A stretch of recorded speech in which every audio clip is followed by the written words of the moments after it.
The year is 1478, and the place is Florence, Italy.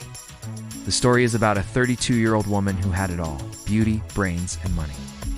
Her name was Caterina Sforza, and she was the most eligible bachelorette in all of Florence. That is until her fiancé, the Duke of Milan, died just 2 weeks before their wedding.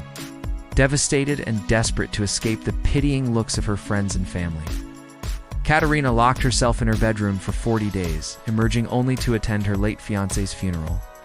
There she met a handsome stranger who offered her comfort and support during her time of need. His name was Piero de' Medici, and he was the spitting image of her late fiancé. In fact, he looked so much like her fiancé that she thought she had died and gone to heaven, only to find an even hotter guy. No, seriously, this is what she said. "I felt as though I had died and gone to heaven, where I was received by my beloved, who opened his arms to embrace me and said, 'Welcome, my love. I have been waiting for you.'" But wait, rewind. Before Caterina could make her way to hot guy heaven, she had to get past her protective brother, who didn't think that she should be marrying a pauper, especially not a guy who looked exactly like her dead fiancé.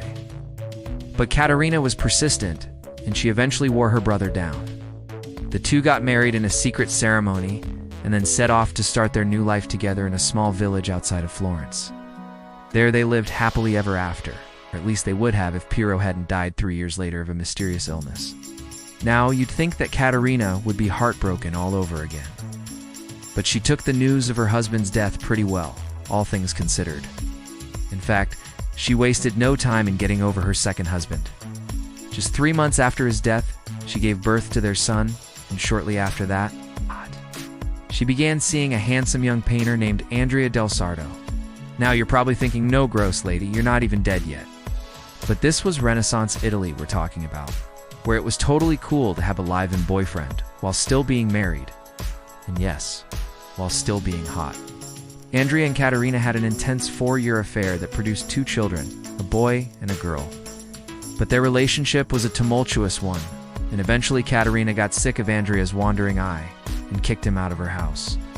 She then devoted her life to managing her late husband's estate and raising her 5 children. Now that doesn't sound like a happily ever after, but for Renaissance Italy, it was pretty good. For more stories of awesome women from history, stay tuned.